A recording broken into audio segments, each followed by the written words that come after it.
Hello friends, गिरी tutorial के channel में आपका स्वागत है। आप हमारा चैप्टर चल रहा था साउंड। पिछली बार हमने न्यूटन की गलती निकाली थी। आओ अब न्यूटन को करेक्ट करते हैं। चलो, तो उसे कहा जाता है, उस टॉपिक का नाम है लैपलास करेक्शन। Laplace correction. थोड़ा सा रिमाइंड कर रहे थे न्यूटन ने क्या किया था। न्यूटन ने कहा था कि जब साउंड ट्रैवल करता है मीडियम में तो कॉम्प्रेशन एंड रेयरफेक्शन से वो ट्रैवल करता है। तो जब कॉम्प्रेशन होगा तो टेम्परेचर बढ़ेगा, वो रुकेगा, थोड़ी देर अपनी हीट सराउंडिंग में दे देगा, नॉर्मल टेम्परेचर पे आएगा। फिर रेयरफेक्शन होगा, रेयरफेक्शन ठंडा होगा, उसका टेम्परेचर डाउन हो जाएगा। फिर वो सराउंडिंग से हीट लेगा, अपने नॉर्मल टेम्परेचर पे आ जाएगा। सो न्यूटन ने कहा था कि ये आइसोथर्मल प्रोसेस है, एंड देन उसके बाद उसने फॉर्मूला यूज किया था कि V is equal to under root E by rho, and then equation से वैल्यू निकाला था कि जो 16% से रॉन्ग आया था एक्सपेरिमेंटल वैल्यू। तो अब उसी को करेक्ट करने के लिए जो करेक्शन आया that is Laplace correction. So Laplace ने क्या करेक्शन किया है? ओके, उसने सेम वेव का स्टडी किया, sound wave.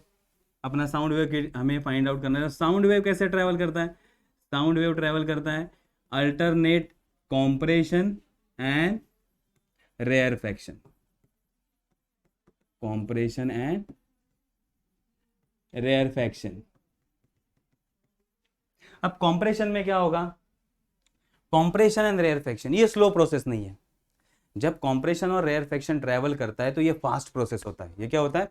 Fast process. Suppose frequency 256 है, 256 हर्ट्ज। ये अगर फ्रीक्वेंसी, इसका मीनिंग क्या है? जो भी कॉम्प्रेशन रेयरफेक्शन होंगे या वाइब्रेशन ऑफ पार्टिकल होगा, कितना होगा? 256 एक सेकेंड में। ये कम नहीं है। अगर फ्रीक्वेंसी 256 है तो एक सेकेंड में कितनी बार पार्टिकल वाइब्रेट करता है? 256 टाइम। तो ये बहुत ही फास्ट वाइब्रेशन है। तो जब ऐसे वाइब्रेशन होंगे तो कॉम्प्रेशन में टेम्परेचर बढ़ेगा, मीथ हीट एब्जॉर्ब होगा, लेकिन हीट एब्जॉर्ब होने के बाद उसको वापस सराउंडिंग में छोड़ने के लिए टाइम नहीं मिलेगा। तब तक रेयरफेक्शन हो जाएगा। रेयरफेक्शन होगा तो वापस हीट लूज होगा। तो देखो, एक कॉम्प्रेशन में हीट बढ़ता है, रेयरफेक्शन में हीट कम होता है। कॉम्प्रेशन में क्या होगा? हीट इंक्रीज होगा और रेयरफेक्शन में हीट डिक्रीज होगा। तो यहां हीट बढ़ेगा, यहां हीट कम होगा, हीट बढ़ेगा, हीट कम होता रहेगा, लेकिन उसको टेम्परेचर नॉर्मल करने के लिए बिल्कुल टाइम नहीं मिलेगा। तो इस केस में क्या होता है? टेम्परेचर इंक्रीज हो रहा है, उतना ही टेम्परेचर डिक्रीज हो रहा है। अगर आप दोनों को एक साइकिल में, आप कॉम्प्रेशन और रेयरफेक्शन की हीट एडअप करते हैं तो हीट कांस्टेंट रहता है, जितना बढ़ेगा उतना ही कम होगा। तो total heat in one cycle remain constant. तो यहां कहा गया कि ये प्रोसेस आइसोथर्मल नहीं है। This is not isothermal process, क्योंकि कॉम्प्रेशन में हीट इंक्रीज हो रहा है, टेम्परेचर बढ़ेगा, रेयरफेक्शन में हीट डिक्रीज हो रहा है, टेम्परेचर घटेगा। सो it is not a isothermal process. तो यही न्यूटन ने गलती की थी कि न्यूटन ने क्या माना था? ये आइसोथर्मल प्रोसेस है। और अब इसमें हीट कांस्टेंट रह रहा है, टेम्परेचर नहीं। तो जहां हीट कांस्टेंट रहता है उस प्रोसेस को कहा जाता है एडियाबैटिक प्रोसेस। उस प्रोसेस को क्या कहा जाता है? Adiabatic process. तो ये कौन सा प्रोसेस है? जब साउंड वेव एयर से ट्रेवल करेगा, कॉम्प्रेशन और रेयरफेक्शन क्रिएट करेगा, तो ये एडियाबैटिक प्रोसेस होगा। ये कौन सा प्रोसेस होगा? Adiabatic, not isothermal. Isothermal process नहीं होगा। तो न्यूटन की गलती यही हुई थी। अब वो करेक्ट हो गई। क्या लिखा हमने? Adiabatic process. In adiabatic process total heat remain constant. ऐसा प्रोसेस है जिसमें हीट कांस्टेंट रहता है। ठीक है। अब जो इसके लिए हमारा वेलोसिटी का फॉर्मूला हमें पता था, क्या था? Elasticity into density. ये हमारा कॉमन फॉर्मूला है। जब हम फॉर्मूला का स्टडी करेंगे वेलोसिटी ऑफ साउंड का, तो that is elasticity into density. अब इस केस में इलास्टिसिटी किसका लेंगे? Adiabatic modulus of elasticity. क्या होगा? इस केस में ई का वैल्यू होगा एडियाबैटिक मॉड्यूलस ऑफ इलास्टिसिटी, और उसका वैल्यू होता है एडियाबैटिक इलास्टिसिटी का E is equal to gamma P. E is equal to gamma P. P तो हमें पता है प्रेशर है, लेकिन एक नया टर्म आ गया अब गैमा। गैमा क्या होता है उसको हम स्टडी करते हैं। अगर हम गैमा को स्टडी करते हैं तो गैमा का सिंपल फॉर्मूला है gamma is equal to Cp upon Cv। It is the ratio of, it is the ratio of specific heat at constant pressure to specific heat at constant volume. Okay, ये क्या है? Gamma is the ratio of specific heat of air at a constant pressure and Cv is the specific heat of air at constant volume. अब ये specific heat होता क्या है?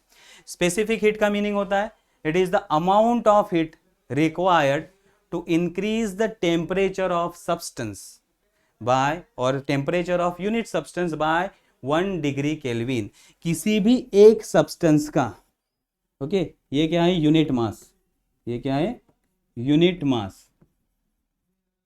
1 kg या unit mass लेते हैं। ओके, इस यूनिट मास का हमें टेम्परेचर क्या करना है? राइज करना है। कितने से राइज करना है? 1 डिग्री केल्विन से। कितने से राइज करना है? 1 डिग्री केल्विन से। उसके लिए हमें क्या देना पड़ेगा?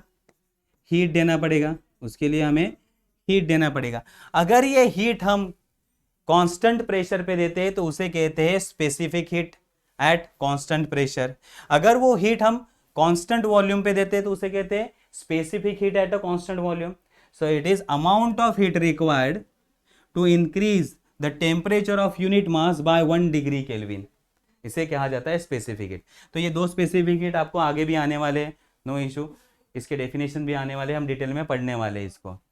तो ये स्पेसिफिक हीट हम स्टडी करने वाले। अभी के लिए याद रखो गैमा क्या होता है? It is the ratio of Cp by Cv। और अगर हम इसको सॉल्व करते हैं तो इसका एक वैल्यू आता है that is gamma is equal to 1.41।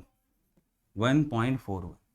अब गैमा का वैल्यू हमें पता चल गया, ये तो प्रेशर है हमें पता है। अब हमारा formula velocity is equal to modulus of elasticity upon density. अब मॉड्यूलस ऑफ इलास्टिसिटी हमारा E का वैल्यू हमने लिखा है that is E is equal to gamma P। E is equal to gamma P divided by rho, divided by rho. Pressure का formula, जब Newton velocity find out कर रहा था तब उसने एक प्रेशर का फॉर्मूला हमें दिया था। वो प्रेशर का फॉर्मूला भी यहाँ लिख देते हैं। क्या है? थोड़ा सा याद करो। याद आ रहा है प्रेशर का फॉर्मूला? न्यूटन ने जो लिखा था उस इक्वेशन में H D G, where H is the height of mercury column. जब हम प्रेशर मेजर करते हैं तो मर्क्यूरी का हाइट बढ़ता है। अगर हम मेजर कर रहे हैं, उस इंस्ट्रूमेंट का नाम मैंने बताया था मैनोमीटर या फिर बैरोमीटर से हम प्रेशर अगर मेजर करते हैं बैरोमीटर से, तो उसमें जो हाइट मर्क्यूरी का इंक्रीज होगा that height, then D is the density of mercury, G is the gravitational acceleration and rho is the density of air। सारे वैल्यू हमारे पास है, प्रीवियस इक्वेशन में सारे वैल्यू हमने लिखे थे। वापस याद करो क्या है value? V is equal to, rho का वैल्यू था, गैमा का वैल्यू हमारे पास है, गैमा का value 1.41 into height of mercury column कितना था? 0.76 metre of Hg। Next density of mercury, D is a density of mercury, उसका वैल्यू कितना था? 13600 kg per metre cube, kg per metre cube. G तो acceleration due to gravity, सबको पता है that is 9.8 divided by rho density of air. Density of air का value होता है 1.293। अब ये हो गया हमारा नया फॉर्मूला। सिर्फ पुराने में हमने क्या ऐड कर दिया, या पुराने में हमने एक नया टर्म जोड़ दिया है दैट इज 1.41। 1.41, बाकी सारा इक्वेशन एज इट इज है। अब इस 1.4 की वजह से जो आंसर आएगा, अगर आप इसको कैलकुलेट करते हो, उसका रूट निकालते हो, तो आंसर आएगा 332.3 मीटर पर सेकेंड। ये आया हमारा velocity of sound in air, velocity of sound in air by calculation, by calculation. और अगर एक्सपेरिमेंट से वैल्यू फाइंड आउट किए जाए तो एक्सपेरिमेंट से v का वैल्यू कितना आएगा 332 मीटर पर सेकेंड। देखो दोनों वैल्यू मैच में कर रहे हैं, दोनों वैल्यू मैच कर रही है, ये भी v का वैल्यू मैच कर रहा है इसके साथ, एक्सपेरिमेंटल वैल्यू के साथ। तो ये जो हमने कंडीशन लिया था कि this is not a isothermal process, this is a adiabatic process, ये करेक्ट है। तो इससे जो भी रिजल्ट हमें मिल रहा है सॉल्यूशन के बाद वो एक्यूरेट है। सो थ्योरेटिकल वैल्यू और एक्सपेरिमेंटल वैल्यू हमारी मैच हो गई। तो ये एग्जैक्ट हमें कंक्लूजन मिला कि वेलोसिटी ऑफ साउंड कितनी होती है 332.3। सो न्यूटन ने कहाँ गलती की थी, उसने माना था it is a isothermal process, it is not a adiabatic process. ठीक है, समझ में आया, छोटा ही टॉपिक था, न्यूटन की गलती अब हमने सुधार ली है। तो इसको भी याद रखो, ये आईएमपी टॉपिक है, Newton formula for velocity of sound and Laplace correction, ये दोनों भी आईएमपी टॉपिक है। ठीक है, तो यहाँ हम लेक्चर स्टॉप करते हैं। Thank you.